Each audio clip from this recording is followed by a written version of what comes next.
Hi, everyone. Thank you. Thanks so much for having me here. It's a real pleasure. Today, I really wanted to just touch on a bit of my personal journey, which have laid the foundations to where I am today. So I'm what I like to call a multi-hyphenate and a changepreneur. A lot of people think I tend to not be able to focus because I do so many things, but in actual fact, everything sort of feeds the different dimensions of myself. So it's always been a motto of mine that if you don't like something, change it, and if you can't change it, change your attitude. So 3 years ago, when my father passed away, I realized it was time for me to reconfigure and redesign the life that I wanted to live, which has taken me to where I am today. 3 years ago, I had a breakdown and then a breakthrough. And I realized that I could be the one to connect these dots across the region and make a change within myself as well as in the community. I'm a third culture kid, born to Indonesian Australian parents. How many of you know what a third culture kid is? Okay, so usually it's someone who lives overseas for the majority of their life in a country that isn't their parents'. So I'm a third culture kid. I grew up here in Singapore for most of my life, born to an Indonesian Dutch mother and an Australian father. And growing up, I always felt this disconnect between Eastern and Western societies and this lack of understanding which affected the way that we interact and integrate with one another. And this frustration hit me even more when my father passed away 3 years ago. So as I started to reconfigure and redesign my life, I started thinking about how I, as a third culture kid, could make the change within myself and in the community, in the region, and in the cities, and for individuals as well. So I decided to focus my work on communities, collaboration, impact, and change. During my breakdown, I took a month off and I redesigned my environment for me to roadmap the different things that I would do. And communities was one of them, and collaboration because I love people, and impact because I wanted to make an impact and leave a legacy when I leave, and make a change within individuals, organizations, communities, regions, and cultures. So as an individual driven by a need to connect the dots, I realized my mixture and my upbringing allowed me to be the perfect person and allowed me to make the choices that I've currently made into creating communities for Singapore, but also across Southeast Asia. So I started with bringing communities, and my work focuses on the entrepreneurial, social innovation, and creative spaces. And I first started with bringing in communities because when I first moved back to Singapore 5 years ago, I realized there was a lack of communities within the creative and entrepreneurial space. So I brought in Creative Mornings, which is a free monthly breakfast lecture series for creative entrepreneurs and professionals. And it's in over 70 cities worldwide. It started in New York in 2008, and we were the first chapter in Singapore. We're 2 and a bit years old. We have over 4,000 people. And we have had speakers such as Pam and Better Barista have also supported us in the coffee. And I collaborate with 2 other individuals who are my partners. So we made a choice that we wanted to grow the Singapore creative community, and we are still the first and only creative community within Singapore. And Creative Mornings was great because it allowed us to showcase local talent on a global level. With everything I do, be it TEDx Singapore or Creative Mornings, everything is about highlighting local talent, showcasing local talent, and enabling local talent. So Creative Mornings happens every Friday for free, and we usually have about 20-minute talk and then 10-minute Q&A, and we get anywhere from up to 80 people to 200. So from there, I started realizing there was also another gap. As a woman entrepreneur who was running my own business at that time before my father passed, I was running an agency focused on Australian businesses coming into the region. And I found it really difficult to connect with other women entrepreneurs, especially as a startup. You don't have money to join networks, and I was lacking this space, so I decided to set up Secret Women's Business. So Secret Women's Business was co-founded by myself and 2 other partners, and we decided that we wanted a space where we could share knowledge and do peer-to-peer workshops with one another, as well as get inspired by other women who have succeeded in entrepreneurship, as well as innovation and change within organizations or themselves. So Secret Women's is now in 6 cities. We're in Jakarta, Bali, Bangkok, Singapore, KL, and Manila is opening very soon. It's a free event for women entrepreneurs and change makers, and we tend to hold them once a month, anywhere from mastermind sessions to workshops to inspirational talks.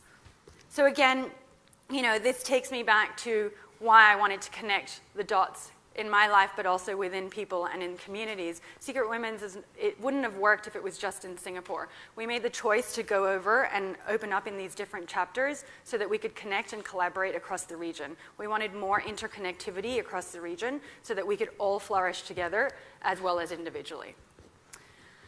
A lot of my work focuses on impact, and it focuses on impact for myself, most importantly, and realigning purpose and passion for impact.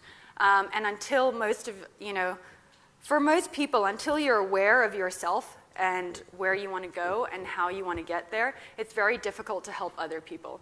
And once you are able to do that, it becomes easier because you're more passionate and more purpose-driven. And at all the communities we do, we don't do them ourselves. We work with the people that are in the communities. We collaborate. We flourish together.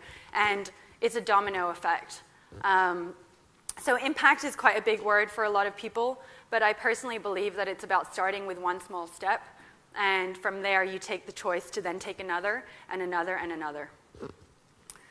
So, after running the different communities, I started realizing there was another gap that I was missing 3 years ago, but that I started seeing because there were a lot of transitionals as well that was coming to our communities. So 3 years ago, I didn't have a space, and I really wanted to go somewhere that wasn't an MBA or that wasn't a yoga retreat. I wanted somewhere that I could connect with like minds and learn from one another, and I couldn't find it. So I created Change Ventures, which started in 2013.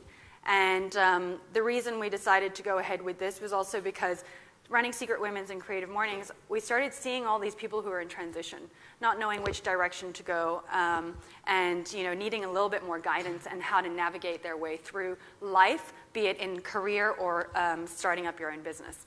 So Change Ventures is a 21-day program that is for individuals at a crossroads, looking to launch a business or find a different direction in their business, in their career.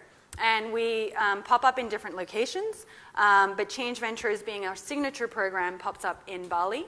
And we have yoga, peer-to-peer workshops, etc. So from there, and being a fan of Stephen Johnson's Adjacent Possibilities, I started to see more adjacent possibilities through the communities running Change Ventures. We had 21 participants for the first Change Ventures, and from there we decided to develop the Change School. So the Change School runs multidisciplinary programs for individuals who want to align values and life's choices at key pivotal moments of their lives. We run anywhere from 4 to 21-day programs that pop up in various locations, with Change Ventures being our signature program.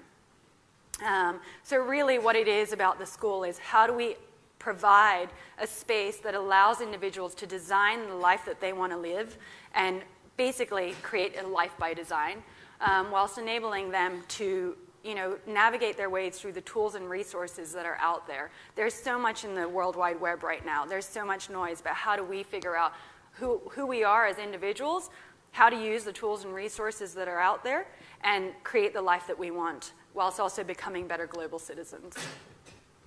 So the Change School, next year we have 7 programs, and we encompass 6 streams: entrepreneurship, social innovation, health and wellness, life skills and emotional intelligence, culture and creativity, and adventure. So any of our programs must be 2 or more of our 6 streams. We really help individuals to realize their maximum potential. So we focus on an intellectual, emotional, physical, social, and creative elements of the individual, which takes me back to the beginning where people tend to think I'm quite unfocused and running multiple things. They all work together.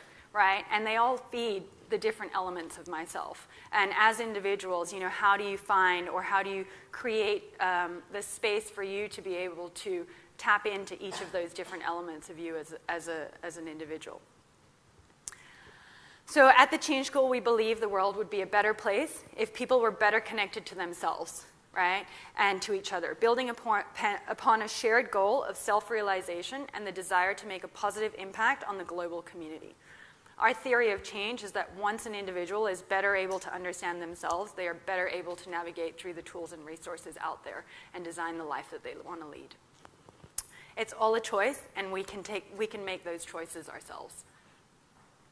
So through my work, I just wanted to share some lessons, and I'm a big fan of quotes, so I thought I would use quotes to share my lessons. One is, in order to move forward, you must first move yourself. I think if I didn't start with looking internally, I wouldn't have been able to get to where I am. So I would, throw it out there. How do you want to move yourselves from this day forth? Two is, there are only two options: make progress or make excuses. I don't personally believe in failure. I think nothing is ever failing. It's always learning. But you do have the chance and the opportunity to constantly move forward. So how are you going to take action and move forward? I don't know who the quote was, so I just wrote some wise person. And again, this one. So sometimes the smallest step in the right direction ends up being the biggest step of your life. So tiptoe if you must, but take the step.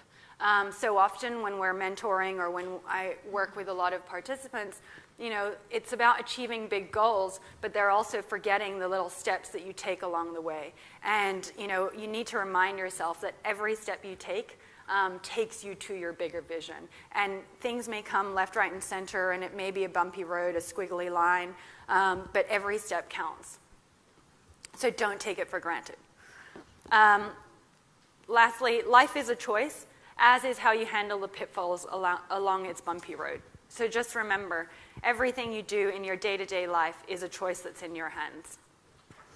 And, for me, I always have this signing off in my signature, because this is how I lead my life as well, is be bold or italic, never regular. Thank you. Thank you so much, Grace.